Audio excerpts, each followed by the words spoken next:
Hello everyone, आज हम discuss करने वाले हैं एचपीएसएससी का प्रीवियस ईयर क्वेश्चन पेपर जो कि हमारे आने वाले एग्ज़ाम के लिए काफ़ी इम्पोर्टेंट है।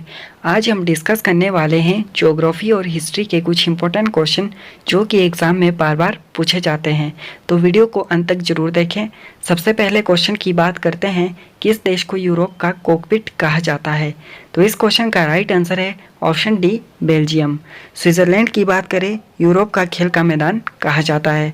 नेक्स्ट क्वेश्चन की बात करते हैं, सबसे चमकीला ग्रह कौन सा है? तो इस क्वेश्चन का राइट आंसर है ऑप्शन ए, शुक्र।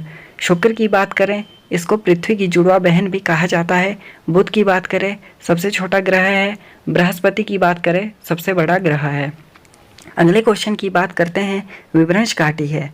तो इस क्वेश्चन का राइट आंसर है ऑप्शन ए, भूमि जिसका मुख लंबा और संकीर्ण होता है। वीडियो अच्छा लगे तो वीडियो को लाइक करें। अगले क्वेश्चन की बात करते हैं, नदीमुख भूमि है। यह क्वेश्चन भी काफ़ी इम्पोर्टेंट है। तो इस क्वेश्चन का राइट आंसर है ऑप्शन ए, वितरक नदियों के बीच की त्रिकोणीय आकार की भूमि। नेक्स्ट क्वेश्चन की बात करते हैं, सबसे छोटा दिवस है। यह क्वेश्चन भी इम्पोर्टेंट है, तो इसका आंसर आप हमें कमेंट करके भी बता सकते हैं। तो इस क्वेश्चन का राइट आंसर है ऑप्शन सी, 22 दिसंबर। सबसे बड़े दिन की बात करें, 21 जून को होता है। दिन और रात समान होते हैं 21 मार्च को। अगले क्वेश्चन की बात करते हैं, इराक का पुराना नाम क्या था? तो इस क्वेश्चन का राइट आंसर है ऑप्शन सी, मेसोपोटामिया। सियाम की बात करें, थाईलैंड का पुराना नाम है। फार्मोसा की बात करें, ताइवान का पुराना नाम है। नेक्स्ट क्वेश्चन की बात करते हैं, राशि चक्र एक पट्टा है।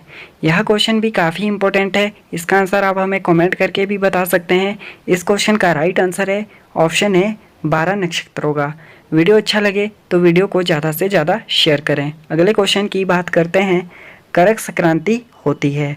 यह क्वेश्चन भी काफ़ी इंपॉर्टेंट है।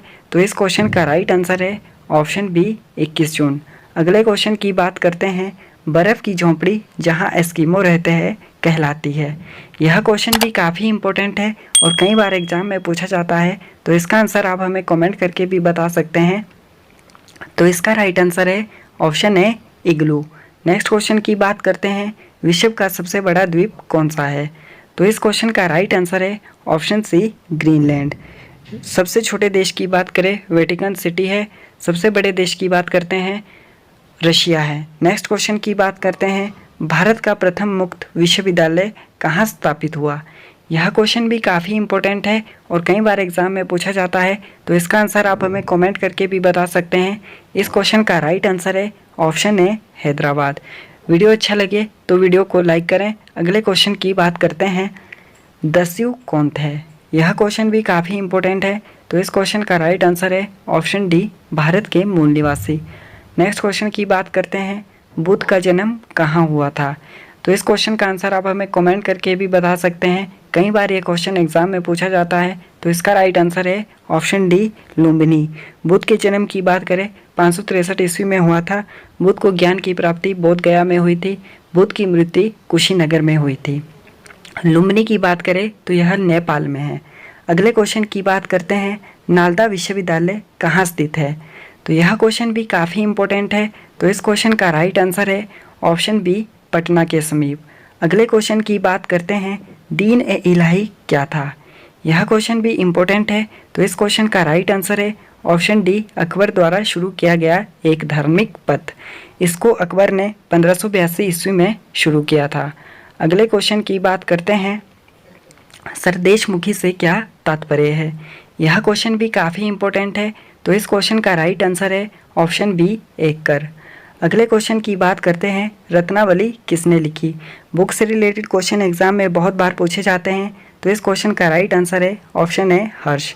कालिदास की इम्पोर्टेंट बुक की बात करें तो रघुवंशम और कुमार संभव इनकी इम्पोर्टेंट बुक्स हैं। बाण भट्ट की इम्पोर्टेंट बुक्स की बात करें, कादम्बरी और हर्षचरित्र जो एग्जाम में बहुत बार पूछी जाती है। अगले क्वेश्चन की बात करते हैं, मोहम्मद गजनी द्वारा किस वर्ष सोमनाथ मंदिर लूटा गया था? यह क्वेश्चन भी काफ़ी इंपॉर्टेंट है। तो इस क्वेश्चन का राइट आंसर है ऑप्शन सी, 1025।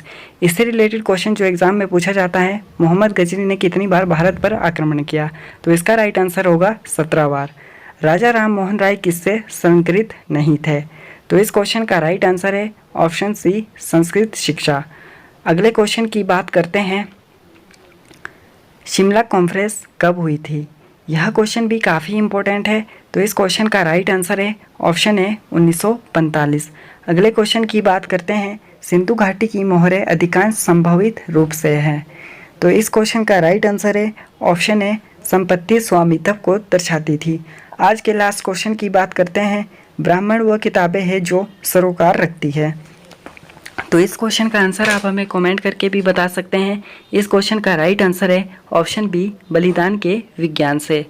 अगर आपने अभी तक हमारे YouTube चैनल को सब्सक्राइब नहीं किया है तो चैनल को सब्सक्राइब कर लें, बेल आइकन को ऑल पे सेट कर लें ताकि आपको आने वाली वीडियो का नोटिफिकेशन टाइम टू टाइम मिलता रहे। वीडियो अच्छा लगे तो वीडियो को लाइक करें और वीडियो को ज़्यादा से ज़्यादा शेयर करें। Thank you everyone.